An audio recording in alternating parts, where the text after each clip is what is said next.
사우디아라비아는 아이들에게 가르치는 내용을 바꾸고 있고 그로 인해 소란이 일고 있어요. 사우디아라비아의 교과서 136번을 새롭게 검토한 결과 유대인과 기독교인에 대해 적대적으로 여겨졌던 대부분의 내용이 삭제된 것으로 나타났어요. 이스라엘 단체 임팩트시는 학생들이 이제 공존, 비판적 사고, 소수자와 이주민, 장애인에 대한 연민에 대해 배우고 있다고 말해요. 심지어 이런 문장도 있어요. 무슬림들은 결코 예루살렘을 포기하지 않을 것이다라는 문장이 11학년 아랍어 교과서에서 삭제되었는데 이 조치는 주요 팔레스타인 데이를 포기하는 것이라고 보는 친팔레스타인 인사들을 분노하게 했어요.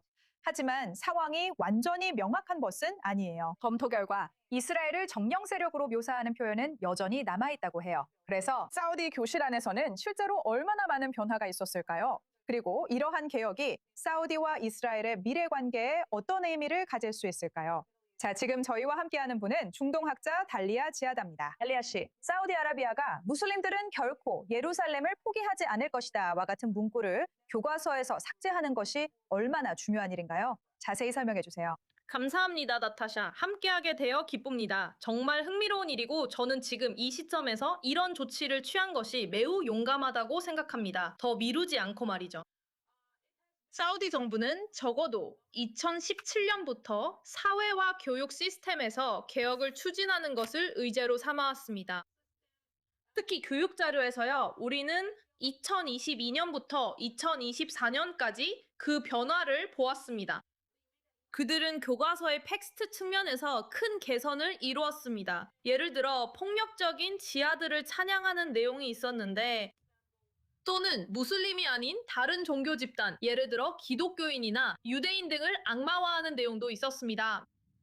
하지만 이번 개혁에서 정말 주목할 만한 점은 예루살렘에 대한 인식이 항상 같았던 것과 달리 실제로 변화가 있었다는 것입니다. 아시다시피 예루살렘은 매우 중심적인 곳이기 때문입니다. 예루살렘은 일반적으로 무슬림과 유대인 사이의 갈등에서 중심적인 역할을 해왔습니다. 각자가 예루살렘이 자신들에게 속한다고 주장하고 있기 때문입니다. 물론 무슬림 측에서는 이것이 매우 크고 잘못된 주장으로 무슬림들을 이스라엘 팔레스타인 분쟁으로 끌어들이고 있습니다. 전 세계적으로 약 20억 명에 달하는 무슬림들이 이 분쟁에 휘말리게 된다는 뜻입니다. 그래서 만약 이슬람이 시작된 곳인 사우디아라비아가 실제로, 그리고 무슬림 세계의 어머니와도 같은 사우디아라비아가 이제 예루살렘이 사실상 우리가 싸워야 할 그런 대상이 아니라고 말하고 있다면 이건 정말 엄청난 일입니다. 많은 것들이 바뀔 거예요. 이스라엘 팔레스타인 분쟁을 덮고 있는 무슬림과 유대인 간의 갈등의 양상이 달라질 것입니다. 맞아요. 이런 변화들이 사우디아라비아가 젊은 세대에게 이스라엘을 덜 적대적으로 보게 하려는 시도라고 생각하시나요? 부분적으로는 그렇지만 가장 큰 목적은 사우디아라비아의 새로운 세대들이 다른 문화에 더 개방적이 되도록 준비시키는 것입니다.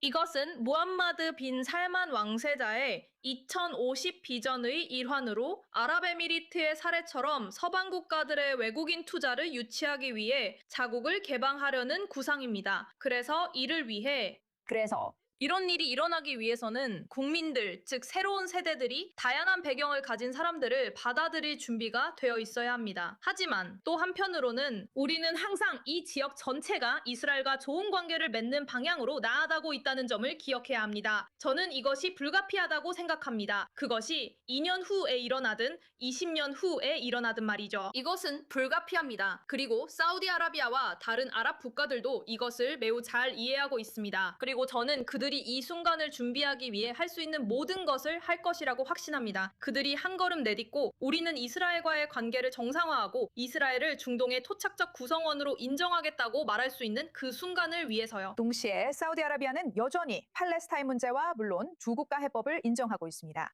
그렇다면 당신은 사우디 왕국이 이 두 가지 메시지를 궁극적으로 어떻게 균형 잡으려고 한다고 생각하나요?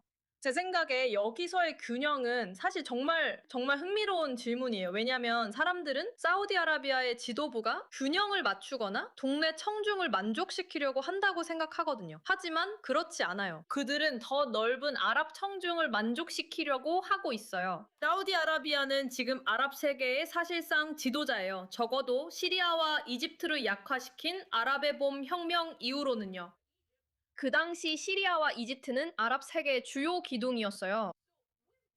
그래서 사우디아라비아는 아랍 국가들에서 자신의 입지를 잃지 않으려고 노력하고 있는 거예요.